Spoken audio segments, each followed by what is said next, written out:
Glória a Deus. Pode se sentar. A graça e a paz, meus irmãos. Que privilégio meu poder estar aqui com vocês. Acorrentados jamais. Gente, eu amo o nome dessa conferência. Acorrentados jamais. Foi para a liberdade que Cristo nos libertou. Amém? Então a gente deve permanecer firmes e não nos submeter novamente a julgo de servidão, como o apóstolo Paulo aconselha em uma das suas cartas. Muito bem, pessoal. Eu queria que você, sem mais delongas, abrisse a sua Bíblia comigo em Êxodo capítulo 33.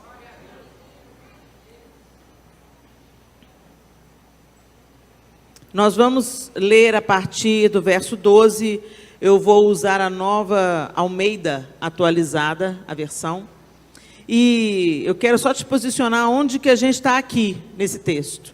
Nós estamos logo depois que Moisés desce do Monte Sinai, onde ele foi buscar as leis, e ele encontra o povo que havia feito um ídolo, um bezerro de ouro, e adora o ídolo. E depois desse episódio lamentável na vida do povo de Israel, o Senhor fala que não irá junto com o povo, porque o povo é um povo obstinado, e queria enviar o anjo dele adiante na jornada que o povo tinha. E nós vamos ler agora a partir do verso 12. Moisés tinha o hábito de sair a encontrar Deus na tenda do encontro. O povo de Israel saía, ficava na porta da tenda, olhando Moisés se distanciando do acampamento, chegando na tenda do encontro, onde Deus falava com ele, cara a cara, né? Uma coluna de fumaça vinha e Deus falava com Moisés ali na tenda do encontro. E num desses encontros, a partir do verso 12, essa conversa está registrada. Moisés disse ao Senhor: eis que me dizes para conduzir este povo, mas não me disseste quem enviarás comigo. Disseste: eu conheço você pelo nome, e você alcançou favor diante de mim. Agora, se alcancei favor diante de ti, peço que me faça saber neste momento o teu caminho, para que eu te conheça e obtenha favor diante de ti. E lembra-te que essa nação é teu povo. Deus respondeu: a minha presença irá com você, e eu lhe darei descanso. Então Moisés disse: se a tua presença não for comigo, não nos faça sair deste lugar. Pois como se poderá saber que alcançamos favor diante de ti, eu e o teu povo? Será que não é o fato de andares conosco, de maneira que somos separados, eu e o teu povo, de todos os povos da terra? Olha que interessante. Deus falou: eu não vou com vocês. Vocês são um povo que, se eu andar no meio de vocês, eu vou destruir vocês. Aí se encontra com Moisés. E aqui Moisés, nessa conversa, gente, Moisés não está falando para o Senhor apenas como seu servo, mas está falando como seu amigo. Esse papo aqui é papo de amigo, gente. Quando você está persuadindo um amigo, tentando convencer um amigo, é isso que Moisés está falando aqui. Ele está sendo muito ousado em falar com Deus. Deus, eu sei que nós somos obstinados, eu sei que esse povo é duro de coração, mas se o Senhor não for com a gente está lascado. Se o Senhor não for com a gente não vai sair daqui. Porque o Senhor, é tudo sobre o Senhor. O Senhor, ele fala assim: se a sua presença não for comigo, não nos faça sair desse lugar. Pois como se poderá saber que alcançamos favor diante de ti, eu e o teu povo? Será que não é o fato de andares conosco?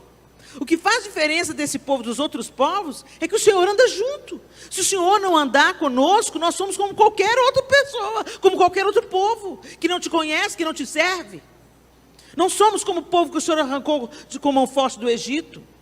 O Senhor executou juízo sobre os deuses egípcios através das pragas. O Senhor nos tira do Egito, nos traz para o Sinai para nos ensinar os seus estatutos. E eu sei, o povo pisou na bola, Senhor. Mas se o Senhor não andar conosco, quem somos nós? E aí, nesse argumento, o Senhor vai falando com ele. E no verso 17 ele diz: farei também isso que você falou, porque você alcançou favor diante de mim e eu o conheço pelo nome. Então Moisés disse: peço que me mostres a tua glória. Quer dizer, ele já estava ousado. Aí ele deu um passo a mais: peço que me mostres a tua glória.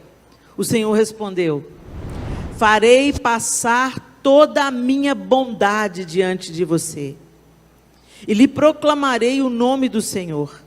Terei misericórdia de quem eu tiver misericórdia, e me compadecerei de quem eu me compadecer. E acrescentou: você não poderá ver a minha face, porque ninguém verá a minha face e viverá. Disse mais o Senhor: eis aqui um lugar perto de mim, onde você ficará sobre a rocha. Quando a minha glória passar, eu porei você numa fenda da rocha, e o cobrirei com a mão, até que eu tenha passado. Depois, quando eu tirar a mão, você me verá pelas costas, mas a minha face ninguém verá. Gente, isso aqui é muito profundo.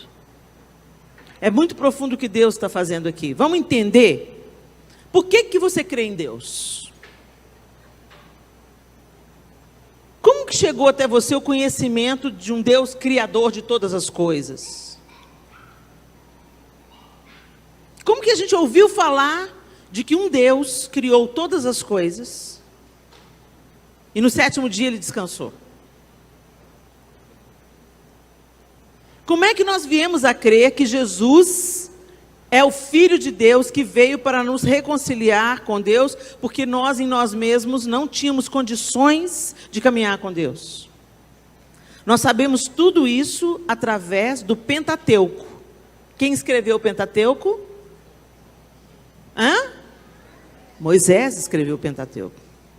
Então presta atenção, quando Moisés vai estar com o Senhor no Monte Sinai, e o Senhor começa a contar para Moisés os seus feitos, as suas obras, e o que ele deveria escrever nas tábuas da lei, o Senhor, ele fala com Moisés tudo o que aconteceu, ele conta para Moisés. Aí a gente entende o plano de Deus antes de Moisés ir lá libertar o povo do Egito. Você se lembra que Moisés foi colocado num cesto e foi parar na casa de Faraó? Por que ele foi parar na casa de Faraó? Se ele tivesse ficado no arraial hebreu, ele ia crescer como um escravo. Na casa de Faraó, ele cresceu como um príncipe, tendo acesso a toda a ciência e conhecimento dos egípcios. Então presta atenção, os egípcios eram elite de conhecimento daquele tempo. Até hoje, a gente vai nas pirâmides e fala: como é que esse povo fez isso sem guindaste? Quem que empilhou essas pedras? A gente chega, tem gente que fala que foram extraterrestres. Tamanha magnitude de uma pirâmide. E hoje a gente vê a velharia da pirâmide. Cada face da maior pirâmide, a de Quéops, era coberta de pedra preciosa, e o topo dela era de ouro maciço, 9 metros de ouro maciço. Você já pensou no esplendor? E era um túmulo. As pirâmides nada mais eram do que túmulos de reis. Então, quando você vê o papiro, como os egípcios criaram o papel, então você entende que ele foi levado para o palácio para aprender, para ser treinado, para aquilo que Deus haveria de fazer através dele. Não apenas libertar o povo, seu povo do Egito, Deus já havia prometido isso 400 anos antes. Deus fala para Abraão: eu vou levantar através de você uma nação, depois essa nação vai habitar o Egito, e eles ficarão lá por 400 anos sendo escravizados, e depois eu vou tirá-los com mão forte do Egito. É desse povo que vai vir o Messias Redentor de toda a humanidade. Estou resumindo a história. E a palavra que nós lemos hoje, a gente entende que foi Deus que fez isso, foi porque Deus entregou essas escrituras e esses ensinamentos para Moisés. Então Moisés escreve Gênesis, Êxodo, Levítico e Números.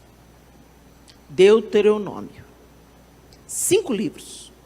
E nesses livros você vê o caráter de Deus expresso, o que ele queria que o povo fizesse, como ele queria.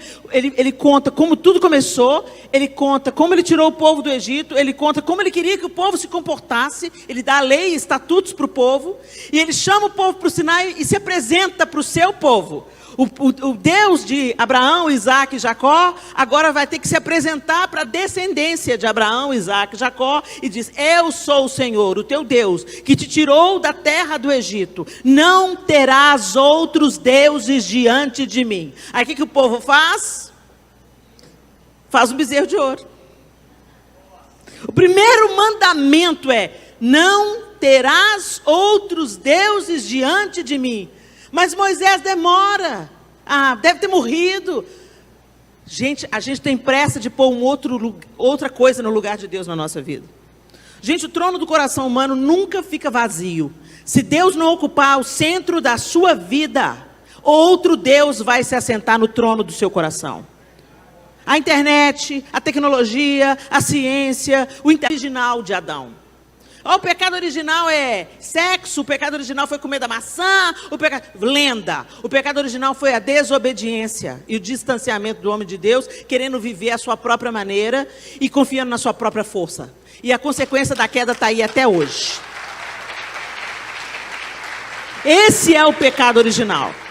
A nossa obstinação e insistência em nos tornarmos independentes de Deus. Quando a serpente vem tentar a mulher, ele diz assim: mas como é que Deus falou? Que você vai ser morta se você comer do fruto do conhecimento. Presta atenção no nome do fruto. O fruto do conhecimento do bem e do mal. Mas é claro que você não vai morrer, você vai ser como Deus. O mesmo que levou Lúcifer à queda é o que ele sopra para a alma feminina no Éden. Vem, você pode ser Deus. E por que você quer ser Deus? Para não depender de Deus. Não existe relacionamento com Deus sem dependência dele. Se você está vivendo a sua fé independente, deixa eu te falar, você está vivendo para você mesmo, você construiu um Deus pessoal que você customizou. Esse não é o Deus verdadeiro. O Deus verdadeiro é para ser obedecido, confiantes de que Ele sabe o que está fazendo muito antes da gente existir, e depois que a gente virar poeira cósmica, Ele vai continuar sentado no trono e mandando em tudo. É simples assim.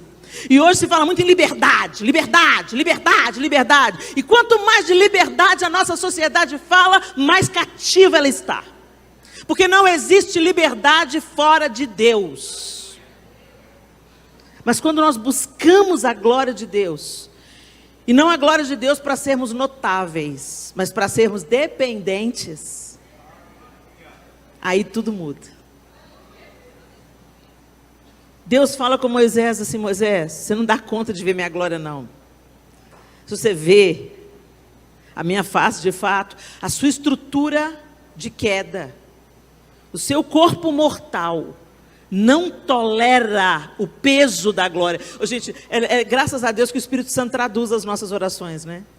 Que a gente canta: vem com o peso da tua glória, me cobre. Ainda bem que o Espírito Santo vai traduzindo, sabe, Senhor, o que eles estão querendo dizer? Sabe, Eterno, eles estão querendo dizer o seguinte: vem com o seu poder de me convencer, de me curar, de me tratar, vem me encher da sua presença. É isso que eles estão querendo dizer. Não vai com o peso da sua glória não, senão não sobra nada. A gente é como criança fazendo aqueles desenhos para o pai e para a mãe, sabe como? Chega os patos com um bico desse tamanho, as perninhas desse tamanho, né? Ou então com as pernas gigantes, o biquinho. É pato. Peixe, faz um rabisco. O que é isso, filho? Peixe. Às vezes é isso que o Espírito Santo tem que fazer. Sabe o que é? Eterno. Esse aqui é peixe. Por isso que o Espírito Santo faz as orações com gemidos inexprimíveis, porque nós ficamos limitados depois da queda. Graças a Deus ficamos limitados, porque com uma mente usando só 10%, a gente está fazendo o estrago que a gente está fazendo. Imagina se a gente estivesse na plenitude do download da graça de Deus, da inteligência que Ele deu ao homem. A queda nos restringiu, graças a Deus por isso, porque restritos a gente está fazendo muito estrago. Agora, você já imaginou seu corpo glorificado? Recebendo o download de tudo. Nossa, vai ser lindo demais, hein? Mas como é que a gente chega lá? A gente chega lá atingindo um outro nível de glória, nos esvaziando. É tão lindo que Deus fala para Moisés: eu vou te colocar na fenda da rocha, eu vou te esconder, e eu vou colocar a minha mão sobre você, e eu vou passar diante de você com toda a minha bondade. Toda a minha bondade. A gente só está aqui, gente, porque o Senhor também tem nos escondido na fenda da rocha que é Cristo. E passado diante de nós toda a sua bondade. É só a gente olhar para a cruz, que a gente vê expressa toda a bondade de Deus. E é pela cruz que nós nos relacionamos com Ele. É pela cruz. Não pela nossa justiça ou pelas nossas obras. Aí eu quero que você vá comigo para outro texto, agora no Novo Testamento, 2 Coríntios 3. Antes de ler 2 Coríntios 3, você tem que saber que nessa segunda carta aos Coríntios, nós descobrimos que depois dos coríntios terem conhecido assim, alguns oradores eloquentes, uns caras bons no que estavam fazendo, mais ricos, mais eloquentes, eles passaram a desconsiderar o apóstolo Paulo. O apóstolo Paulo foi que apresentou o evangelho de Jesus Cristo aos coríntios, mas na segunda carta o apóstolo Paulo precisa de escrever aos coríntios, porque os coríntios elegeram para si uns falsos apóstolos. E quem eram esses falsos apóstolos? Focados na sua própria glória e na sua própria virtude e poder. E aí a igreja de Coríntios começou a comparar o apóstolo Paulo, pobre, não muito eloquente. Como é que você sabe que ele não era eloquente? Porque o próprio Paulo fala isso em 2 Coríntios 11:6, ele diz assim: posso não ter a técnica de um grande orador, mas não me falta conhecimento. Deixamos isso bem claro a vocês de todas as formas possíveis.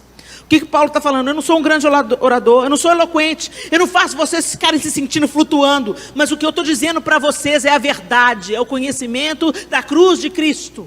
Eu não estou pregando heresia e eu não estou pregando glória para mim mesmo. Então eu alerto a vocês contra esses grandes e falsos apóstolos que são eloquentes, que são ricos, mas estão pregando um outro evangelho. Mas ele está exortando os coríntios, porque os coríntios deixaram isso entrar no coração deles. Por que eles se impressionaram com a glória humana? Por que eles buscaram para si apóstolos mais ricos, mais poderosos, e abandonaram o ensino do apóstolo Paulo, que era verdadeiro? Gente, a gente faz isso até hoje, é ou não é? Parece um irmãozinho aqui, com pouca oratória, mas está falando o poder de Deus, está falando a palavra de Deus, está falando a verdade, não está pregando heresia, não está pregando coisas da sua opinião, da sua leitura pessoal, mas está pregando o evangelho simples e eficaz de Jesus Cristo. E a pessoa fala: o irmãozinho é bom, o irmãozinho é bom. Mas se chega alguém eloquente, bem vestido, bonito, rico e profeta, a igreja lota. Mas às vezes é falso profeta. E essa história da gente se iludir com aparência e título, importância humana e seguidor no Instagram, vem de longos tempos, antes mesmo do Instagram. A gente gosta de gente que se destaca, mas nem tudo que se destaca é Deus que está destacando, gente. Nem tudo que é levantado é Deus que levanta. E qual que é o farol que a gente tem para entender o que é falso e o que é verdadeiro? O que é vil e o que é precioso? A palavra de Deus. Se a palavra de Deus está sendo pregada genuinamente, se é um evangelho que te convida à morte de você mesmo, te convida à confiança plena no amor de Deus, te convida à esperança vindoura e não naquilo que o homem pode te proporcionar hoje, te convida a buscar mais o Senhor e não ficar massageando o seu ego. Eu podia falar aqui uma palavra: vem, Deus vai te encher de glória, de virtude, mas o filho dele, ele morreu na cruz.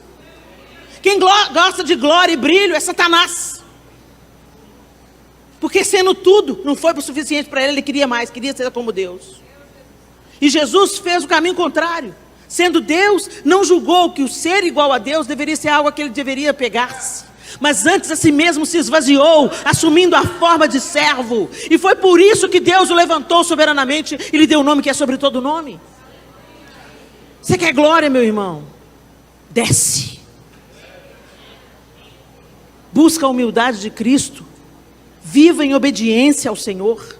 Deixa Ele te esconder na fenda da rocha e passar diante de você toda a sua bondade. E foi nesse contexto dos falsos apóstolos, dos apóstolos superpoderosos, que o apóstolo Paulo escreve na segunda carta aos Coríntios, no capítulo 3. É uma carta até um pouco constrangedora e confrontadora. E eu vou ler rapidamente. Eu vou ler o capítulo todo, ele não é tão longo, fica comigo. Estamos começando outra vez a recomendar a nós mesmos. O apóstolo Paulo está falando com os irmãos da igreja em Corinto. Nós estamos começando a recomendar a nós mesmos. O que significa isso? Nós vamos confiar no elogio de uns para com os outros? Eu recomendo fulano, porque fulano é tão maravilhoso, tão rico, tão poderoso, se veste bem, tem uma bolsa de grife. Eu recomendo fulano, porque ele prega uma palavra poderosa, uma palavra que você sai animado. Sabe, uma palavra que você sai animado. Eu não estou aqui para se animar, meu irmão. Eu estou aqui para te exortar em amor, para que você viva uma vida abundante, e não porque você se torna um boneco de posto de gasolina. Você sai do culto assim, mas na quarta-feira você está assim, ó. A palavra de Deus te empodera mesmo. A palavra de Deus te levanta mesmo. E não só como boneco de neve, que é como boneco de posto. Você fica tudo inflado. Nossa, que palavra poderosa! Mas na quarta-feira você já está chutando o cachorro, brigando com a mulher, destratando os vizinhos. Isso não é poder de Deus. O poder de Deus muda a gente de dentro para fora.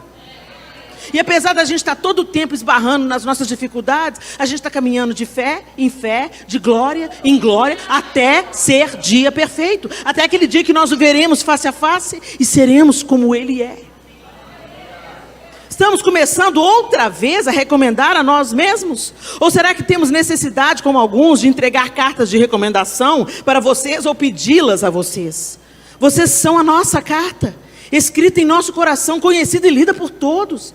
Vocês manifestam que são carta de Cristo, produzida pelo nosso ministério, escrita não com tinta, mas com o Espírito do Deus vivo, não em tábuas de pedra, mas em tábuas de carne, isso é, nos corações. E é por meio de Cristo que temos tal confiança em Deus. Não que por nós mesmos sejamos capazes de pensar alguma coisa como se partisse de nós. Pelo contrário, a nossa capacidade vem de Deus, o qual nos capacitou para sermos ministros de uma nova aliança. Não da letra, mas do Espírito, porque a letra mata, mas o Espírito vivifica. Presta atenção, vou abrir um parênteses aqui, porque tem gente que até hoje não está sabendo o que está falando. Não é para demonizar a teologia, não, gente. Vai estudar a Bíblia, pelo amor de Deus. Porque senão qualquer falso ensino vai entrar como se fosse certo. O texto não está falando contra as Escrituras. Muito pelo contrário. Todo o tempo Jesus cita as Escrituras. Todo o tempo ele fala, conhecereis a verdade vos libertará. O ensino está sendo feito pelos apóstolos. O que o versículo quer dizer? A letra está se referindo à lei.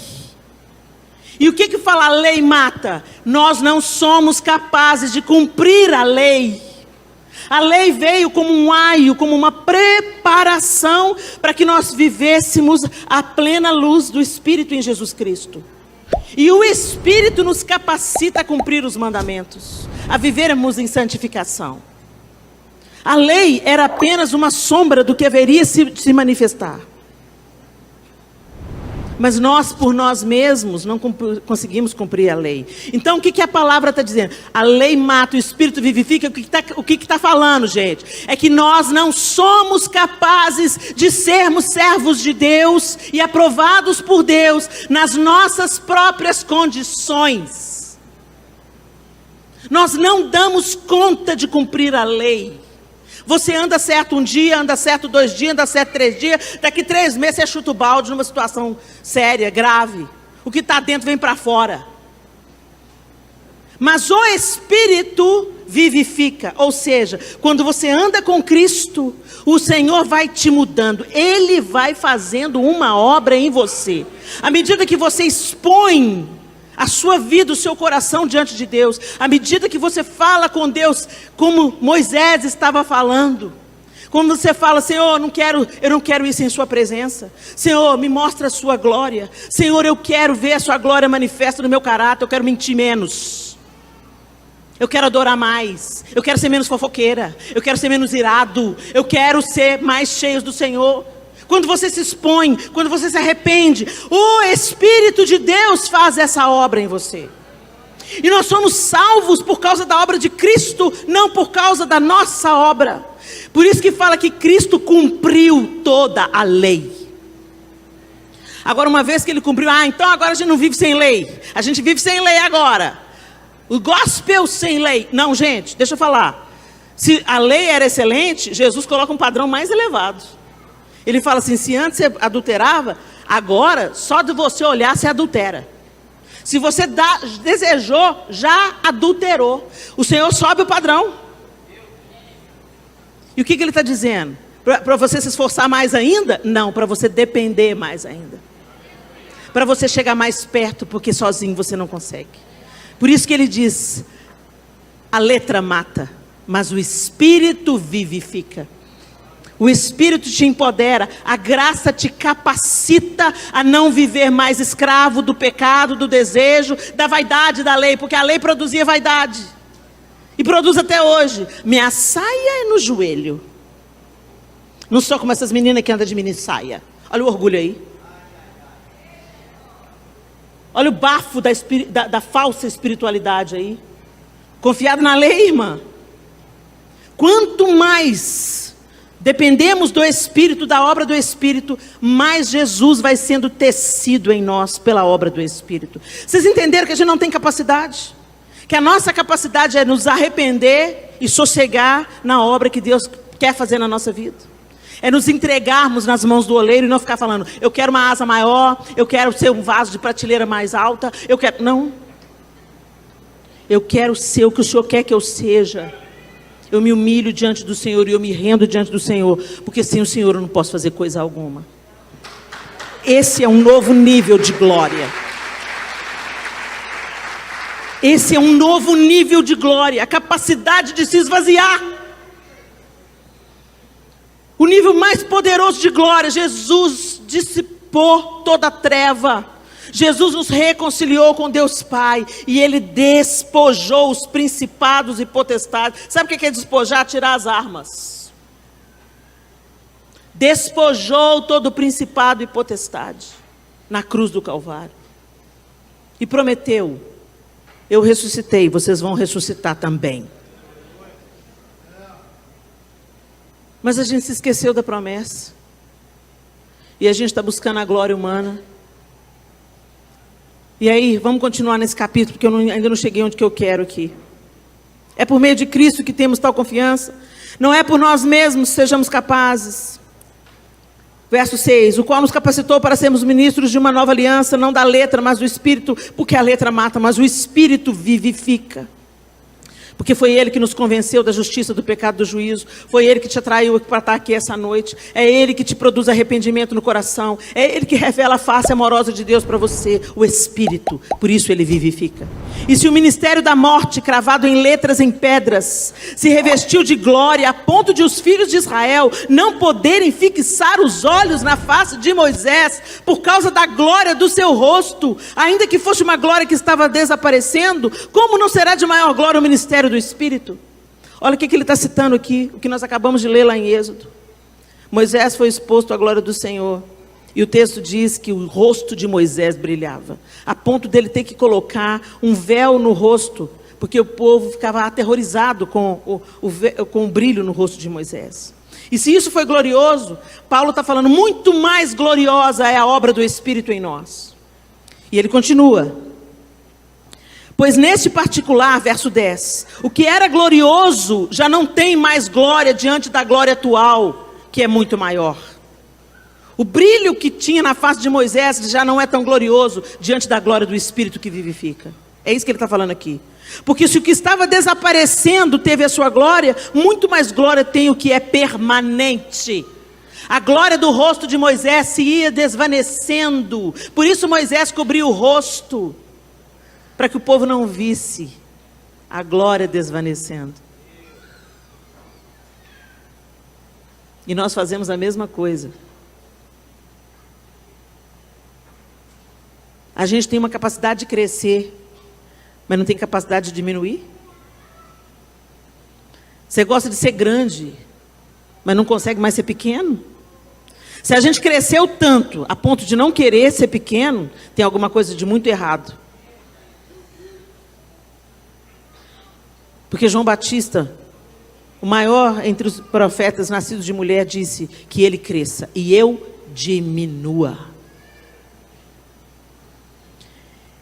E não somos como Moisés, olha isso.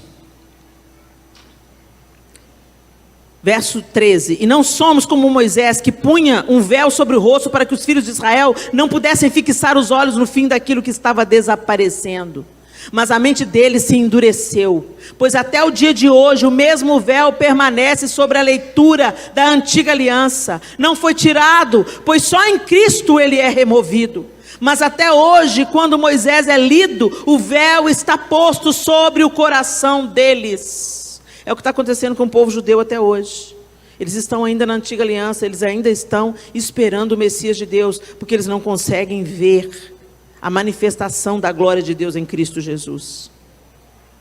Quando, porém, presta atenção no verso 16, alguém se converte ao Senhor, o véu é tirado.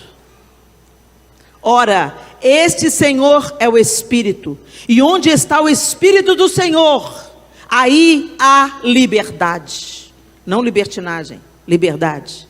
E todos nós, com o rosto descoberto, contemplando a glória do Senhor, somos transformados de glória em glória, na sua própria imagem, como pelo Senhor, que é o Espírito. Ao contrário de Moisés, nós somos convidados a deixar a máscara. Nós somos convidados a expor a nossa fragilidade, a nossa fraqueza. A assumirmos o nosso estado de dependência como seres humanos. Nós precisamos de Deus. E nós precisamos de, com o rosto descoberto, sem máscara, sem falsidade, sem espiritualidade fake, sem uma religiosidade mentirosa, sem se sentir melhor do que o outro porque é evangélico. Com o nosso rosto desnudado, eu tenho minhas dificuldades. Hoje eu tive um ataque de nervos. E aí eu fico péssima depois. E eu olho para mim e falo, não acredito que eu ainda estou nesse estágio, Jesus. Não acredito que a minha Eva levantou desse jeito, Senhor. Não acredito que eu estou com essa raiva no meu peito ainda, Senhor. O lado bom disso, eu não tenho do que me envaidecer. Eu não tenho nada do que me gloriar, a não ser na cruz de Cristo, que renova sobre mim sua misericórdia todos os dias. É tudo sobre Ele, a glória é dEle, o poder é dEle, a majestade é dEle. E crescer no nível de glória é nos tornarmos semelhantes a Ele. E no nosso esforço nós não conseguimos, até para isso nós dependemos da obra dEle em nós. Por isso o apóstolo Paulo está dizendo aqui, nós com o rosto descoberto, contemplando a glória. Nosso problema é esse, a gente não contempla.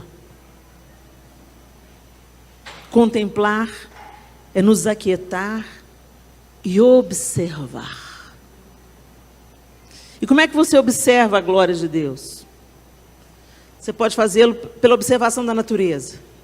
Os céus manifestam a glória de Deus, o firmamento anuncia as obras das suas mãos. Quando você olha para um pôr do sol, você fica, uau. Quando você olha para a força das ondas, uau. Tem alguém que coloca limite nessa força, fala, não vai passar daqui não. Uau. Quando você olha um céu estrelado, pensar que Deus conhece cada uma pelo nome. Galáxias e galáxias, uau. Quando você olha para o seu próprio corpo, funcionamento do corpo humano. Uau! Uma mulher gestando um bebê, uma nova vida. Uau! Quando você contempla a palavra.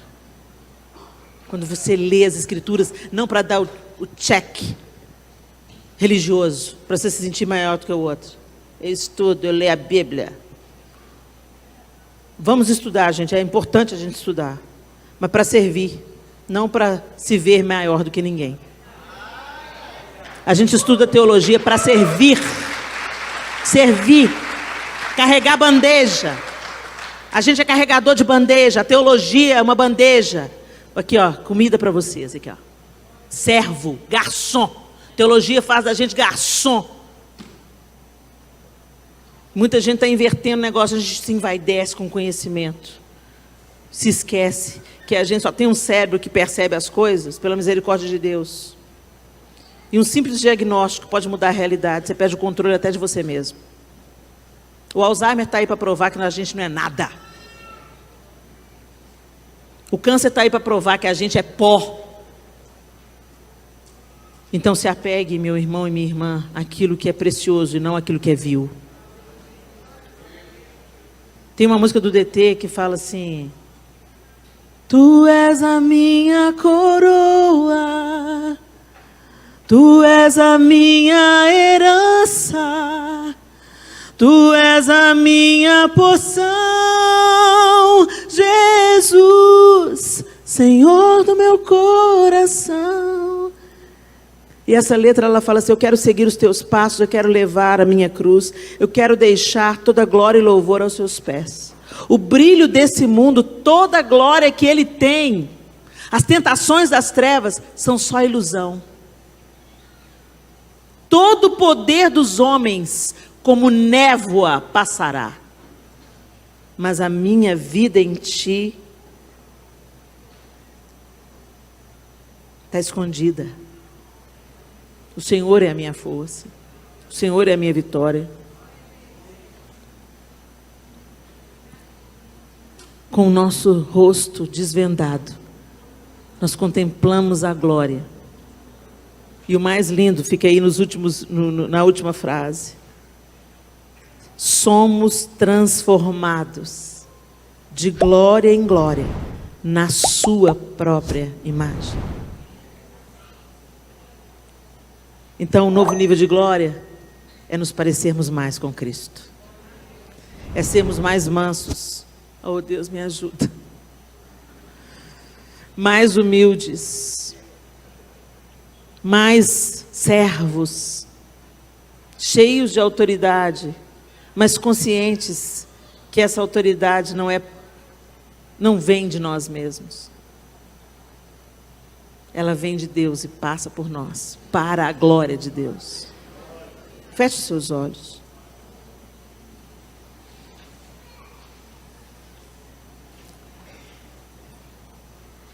O que você está buscando, meu irmão, minha irmã? Como nós gostamos da aprovação das pessoas. Quem não gosta? Nós não nascemos para ser rejeitados. O ser humano, ele tem necessidade de ser amado. Por isso Deus amou o mundo de tal maneira que deu o seu Filho unigênito.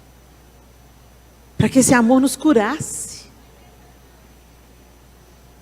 E a gente ocupasse um novo lugar em Deus, como filhos de Deus, assentado com Cristo nas regiões celestiais. Mas a gente não está vivendo isso, gente. A gente vem para a igreja, assume as dinâmicas do grupo social chamado igreja, a igreja visível, mas a gente não entra na igreja invisível, naquela que será arrebatada, na noiva de Cristo. A gente muitas vezes se utiliza da igreja visível para a nossa própria glória. Se utiliza da igreja de Cristo para a nossa própria vantagem. Eu vou na igreja porque a igreja vai me ajudar. Eu vou para a igreja porque a igreja vai resolver o problema do meu filho que é drogado. E isso não está errado, gente. A igreja é um hospital. É para vir mesmo, do jeito que você está. Mas não é permanecer como você está. É para, à medida que a gente conhece o Evangelho de Jesus, a gente entender que nós precisamos da totalidade de quem Deus é. E a maior necessidade que nós temos é nos tornar parecidos com Jesus. O Espírito Santo nos foi outorgado para formar Jesus em nós, para que todos nós vivêssemos como filhos de Deus. Ah, mas Jesus era Deus, né, Helena? Mas ele venceu o pecado como homem. E se ele venceu como homem, nós podemos vencer também. A gente não está vencendo, porque a gente se apega ao nosso orgulho. A gente se apega ao nosso ego, a gente se apega à nossa preferência, a gente se apega àquilo que os homens valorizam. E aí, é aquela dificuldade para Cristo ser formado em nós. E muitos nem nascem de novo. Ficam na igreja há anos, sem conhecer Cristo. O novo nível de glória é nos tornarmos semelhantes a Cristo. E isso é impossível na força do nosso braço e esforço. Eu vou repetir, Jesus veio porque nós não poderíamos salvar a nós mesmos. A gente tentando acertar, a gente fracassa. A gente tentando fazer o nosso melhor, a gente fracassa.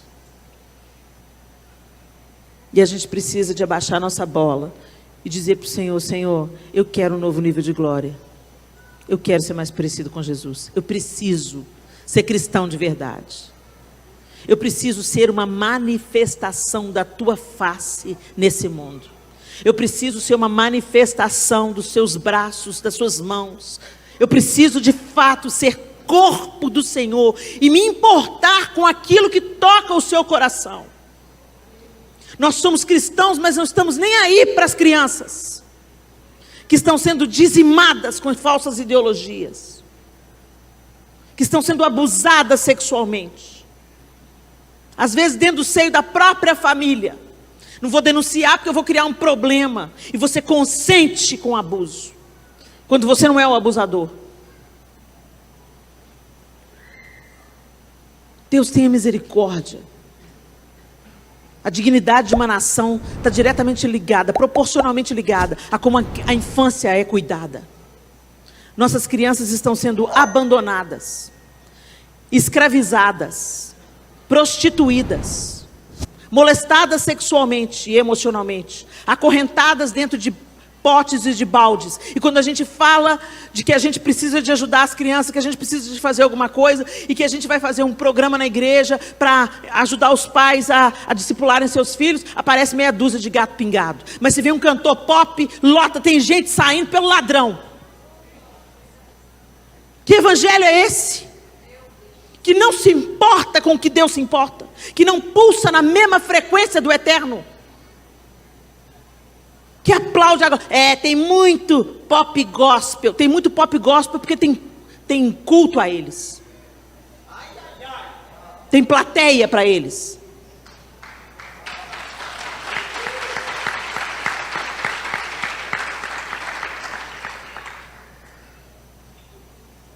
Eu conheço gente séria, que começou bem, que começou com um coração humilde, servo, mas começou a acreditar nos elogios que recebeu. Nossa, Deus te usa, hein? Você é grande na terra, hein? Você é um grande homem de Deus. Você é uma grande mulher de Deus. Grande é o que morreu na cruz. Nós somos todos alunos. Nós somos todos pequenos. Grande é aquele que nos reconciliou com Deus Pai. Grande é aquele que derramou o sangue. Grande é aquele que renova sobre nós as misericórdias todas as manhãs.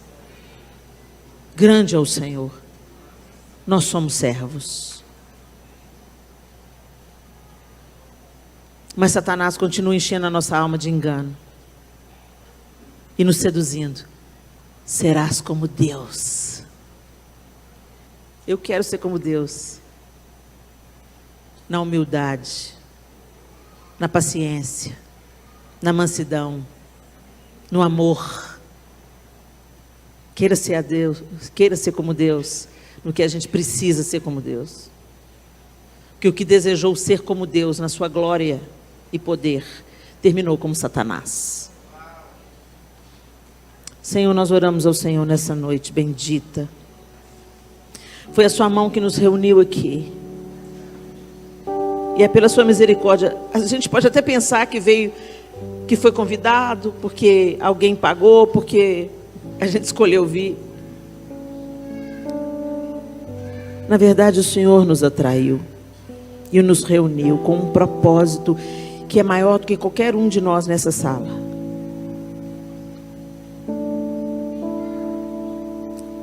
Nós não queremos usar véus no rosto, Senhor, para fazer as pessoas acreditarem que a gente é mais espiritual do que a gente realmente é. Mas queremos caminhar diante do Senhor, como o apóstolo diz, com o rosto sem venda, sem máscara, para que todos vejam a obra que o Senhor está fazendo em nós, imperfeitos, mas contemplando a sua glória e virtude, até que Cristo seja formado em nós. Nos afasta da hipocrisia, Senhor. Nos afasta da falsa espiritualidade. E nos afasta de buscarmos a nossa própria glória e promoção do nosso próprio nome. Nos perdoa. E ajusta o nosso coração ao teu coração. Nos faz amar o que o Senhor ama. Nos faz enxergar o que o Senhor enxerga. E nos leva a sermos resposta nessa geração, como Jesus é resposta para nós todos os dias. Toma nossa vida, Senhor, nosso coração, nossa casa, nossa família. E na nossa limitação e imperfeição, manifesta a tua glória, poder e virtude. Para que todos saibam que somos vasos de barro, mas que o tesouro que carregamos é o Senhor. Para que a excelência do poder seja do Senhor e não nós. Nos perdoa a vaidade, nos perdoa as disputas, nos perdoa, Senhor, os projetos de conquista pessoais, a construção de impérios ao invés de cooperação com o reino. Nos ensina, Espírito de Deus, que pelo teu poder sejamos convencidos e que enxerguemos virtude e valor onde ela realmente está e não nos status que o mundo dá. Em nome de Jesus nós oramos. Amém e amém. Glória a Deus.